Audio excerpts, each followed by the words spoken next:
Well, America's asking. She may be a fresh face on the campaign trail, but she's already a front runner and, well, has others looking over their shoulders. Minnesota Congresswoman Michelle Bachmann officially declaring her bid for the Republican nomination just a short time ago. But as of today, she's atop the leaderboard in the all-important state of Iowa. Polls, as you're seeing on your screen, showing she's in a statistical dead heat with former Massachusetts Governor Mitt Romney, who's been campaigning for weeks.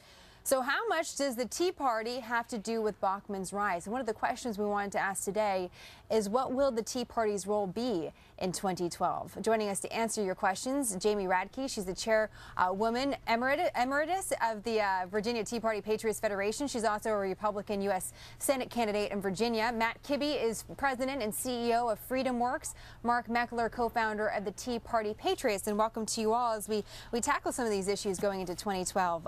Matt, starting with you, who is the Tea Party candidate?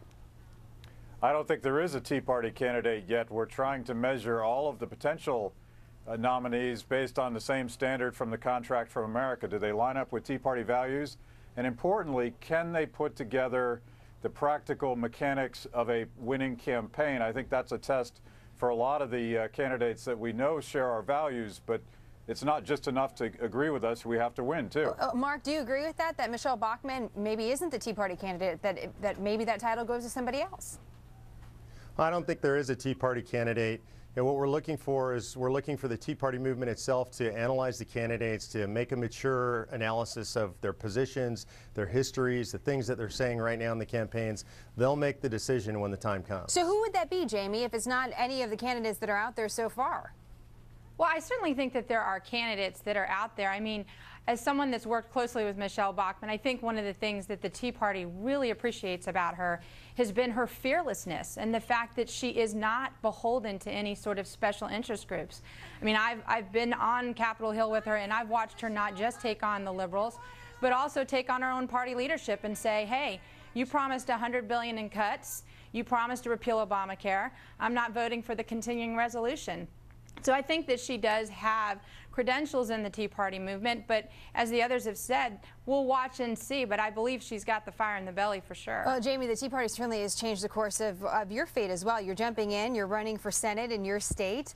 Yes. You're running as a Republican, though. You're not running as a Tea Party candidate. How do you bring the two together? If you're a member of the Tea Party, are you also a Republican? Can you be a Democrat and a Tea Party member?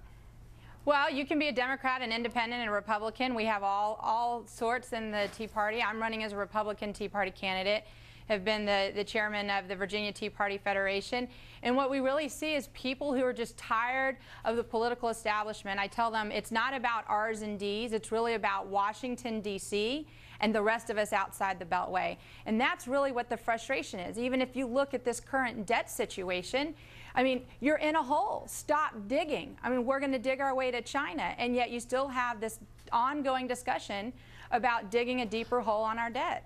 Well, and Matt, on that, I'm glad that Jamie brought up the debt, because certainly the Tea Party was a big force for certain candidates that got elected in 2012, not 2012, in 2010. And I'm curious how you would grade the folks that you helped get into office. Are you satisfied with the candidates like Rand Paul, for example, that were really helped by the Tea Party movement, whatever group out there that supported them? Well, if you really look at this historically large Tea Party class in both the House and the Senate, I think all of the good ideas, all of the innovations on cutting the deficit, balancing the budget, eliminating programs that don't make sense are coming from the Tea Party class. Not just Rand Paul, but a lot of senators that won in 2010, a lot of House members that won in 2010. And Mark, are you as satisfied as well with who's in government and the type of reputation that's arisen from those that were backed by the Tea Party? Are they doing their job? I think we've definitely seen, as Matt said, the debate is being shaped by the Tea Party movement. Are we satisfied? No. We just got started in 2010. You're going to see a much more historic turnover in 2012, and the Tea Party movement is going to continue to shape the debate for decades to come. I frankly believe the Tea Party movement is what's going to save the nation. How do you do that without buying into the establishment a little bit, Mark? And what I mean by that is, obviously there's a whole bunch of different organizations. There's not necessarily a united force. Jamie, I know that you were part of a federation that has brought some Tea Party members together. But Mark, how can you do that if one, you're not united, and two, you may not have the money that the establishment has? Well, really, it doesn't take the money. It takes the people, and we have the American people behind us. Remember, the American Revolution itself was won with just roughly 30% of patriots fighting the American Revolution. Roughly 30% were Tories, and then there was the middle third who just didn't really care. We have more than 30% of the nation. Coming out of the polls in 2010, 41% of voters, those are the people who count, the voters, said that they identify with the Tea Party movement. So we have what we need to make the change. The nature of the debate shows that that change is being made. We just need a few more years to solidify these changes. Well, it's interesting. You mentioned history. We could be a part of it right now, as you point out. Jamie, Matt, and Mark, thank you so much. We look forward to having you back and continuing this conversation. Thank you. Thank you.